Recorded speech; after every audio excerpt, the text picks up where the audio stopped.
Hello, my name is Nicholas Yagan, and this is my neighborhood assignments project. Introduction. The general location of my neighborhood is in Centennial, Las Vegas. The main crossroads that go through my neighborhood are Alexander and Fort Apache, and this is mainly a residential neighborhood. Now, the food environment. The retail food environment index score is 0, and this is because there are no healthy food options that are easily accessible. The nearest healthy food option was an additional 2 miles away, and this was in Albertsons. This would have taken an additional 39 minutes of walking from the nearest border of the neighborhood. And within this residential neighborhood, there were no convenience stores, no fast food restaurants, or sit down restaurants. So this area would be considered a food desert. Now, some supports to healthy eating within this neighborhood. There are no current supports for healthy eating. One potential support that I found for healthy eating is that there were a lot of open spaces within these neighborhoods, and those open spaces could potentially be used as a healthy food outlet. So this could be like a farmer's market or a grocery store that sells healthy food options. Now, some barriers to healthy eating within this neighborhood is, I have said, there was a lack of access to healthy eating outlets, such as grocery store, farmers markets, etc. And the nearest fast food options that were within the borders um, were only fast food options. There was no healthy food options available. As I said earlier, the nearest grocery store was a 39-minute walk away. Now, some changes that I would recommend in order to improve the overall food environment of this neighborhood is just one change that could be done is just inputting farmers market in these big parking lot areas and big open spaces. It could also be done in one of the two parks that were within this residential neighborhood. And these farmers markets could also be done once a week or once a month on the weekend. That way, school drop offs are not affected. And this will allow the community to have easily accessible and affordable healthy food options right in their own community. And another change that could be done is just by creating a community garden in one of the two parks that are within this neighborhood. And this will allow members of the community to take their own charge in their own healthy food environments, and they will be able to grow their own healthy foods, such as vegetables or fruits. And this, again, is another option to make accessible, healthy food options available for this neighborhood. So now on to physical activity. For physical activity, there were two parks within the neighborhood. One park was Gerheim Heights Park and the other was Majestic Park. And within these two parks, there was a lot of amenities that were found. There was playground equipment, softball and baseball field were at Majestic Park. There was a skate park at Gerheim's. And there was fitness courts at both of them. And I've included a picture of a skate park and a playground equipment from both of the parks. Um, Within the neighborhood, though, other than the two parks, there were no other dedicated green spaces. And as for trails such as hiking or walking trails, there were none to be found. Other amenities that people could do for physical exercise that I found was just walk along the sidewalks. But other than that, the only physical amenities that were available within this neighborhood were at these two parks. So some supports to being active within this neighborhood is that since there were two parks with a lot of amenities, there was just lots of opportunities for people to do whatever exercise they're most interested in doing. There was exercise contributing to both young and old age. There were skate parks and basketball courts, and there was also running trails or running paths and biking paths within both of the parks. Just a lot of good opportunities for both for this neighborhood to get a physical activity in. Now, one barrier that I found to being physical to the physical activity within this neighborhood is that it was not easily accessible from the residential areas, and this is because the fact that the parks were not connected to the residential areas directly, they were actually connected to the major streets.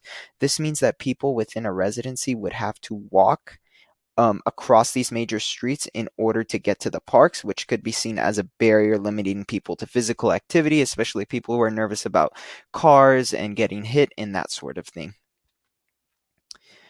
So some changes that I would recommend in order to improve physical activity is just make it easier to access the parks. And one way that you could do this is just by adding a pedestrian crossing signal. So that way, when pedestrians want to cross the crosswalk, there will be a flashing light and cars will be signaled to stop. That way, people are not nervous about getting hit by cars. And that way, cars are able to see pedestrians and the fact that a pedestrian is going to cross a crosswalk. And this will just overall just improve accessibility to these parks and encourage more people to get out and go to these parks and get physical activity. So the bikeability within the neighborhood, the bikeability score was 26, meaning that it's not very bike accessible. So I found bike lanes all throughout the neighborhood. They were present and they were the conventional 3-foot bike lanes.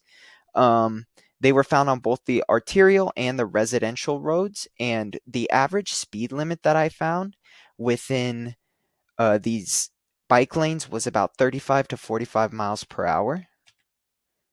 So some supports to bikeability within these neighborhood is that there were dedicated bike lanes, which provides people with safer opportunities if they want to ride their bike. And there were parks that offered dedicated bike paths. The two parks had dedicated bike paths within them. That way, if people don't want to bike on the street, they would not have to. And there were a lot of connected streets and bike lanes, meaning that someone who was taking a bike lane could just ride the bike lane all the way through the streets without having to worry about any breakage or any bike lane stoppage. Now, one barrier that I found to bikeability was that there was a safety risk when biking, and this is because the bike lanes are unprotected. It leaves them vulnerable to cars and oncoming traffic and that sort of thing. So some changes I would do to improve that is just the implementation of a road diet. That way, buffered bike lanes can be put in. So currently, the bike lanes are the conventional 3-foot bike lanes, and there's 2 lanes available on either side for cars or oncoming traffic. So implementing that road diet will free up some space and limit it to 1 lane, and thus use that other lane, the one that was there previously, as a buffer lane. That way bikers can feel more safe. And this was done with the NACTO, as seen below. There's the NACTO example of how a buffered lane would be. You just remove the 1 lane and add a buffered lane. That way bikers have a space between them and the car. So walkability within this neighborhood, the walkability score was a 17, which is pretty low as well. I found that sidewalks were present on most streets, and the average side of sidewalks were about 4 feet, but there was no clear buffer between any pedestrians and cars. I did find a lot of curb cuts, so that means that people with mobility devices would be able to take the sidewalks. And I found a lot of brick walls that separated, creating a barrier between residential homes and the sidewalk, meaning that people could feel safe living in these areas because there is that barrier. But I found that there was a lot of limited covering. As you can see by the picture, there's not a lot of trees or shading provided. But there were a lot of pedestrian lights, so that way people walking at night could see. And walking through it didn't feel unsafe. It felt very safe. There was a lot of street lights that helped with that. So some supports to walking is that there were a lot of nearby parks. This can encourage people to walk around if they don't want to use sidewalks or they're nervous of cars. And there was a lot of curb cuts, that meaning people with mobility devices were not limited. Some barriers I found to walking was that there was a lack of pedestrian buffers, and that can make people nervous about walking on sidewalks. And there was also limited covering.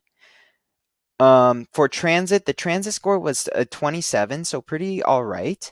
I found that there were a couple transit stops, but not a lot, and they weren't integrated too well, and they provided seating and covering, but they were very limited throughout the neighborhood. So some changes I would recommend is just with the current situation, there is a through zone that has only street lights as street furniture. So what I recommend is creating a residential ribbon sidewalk to create a better street furniture zone, and it would also create a shaded zone within this area. Thank you for listening. That was my presentation. Here are my references. Thank you.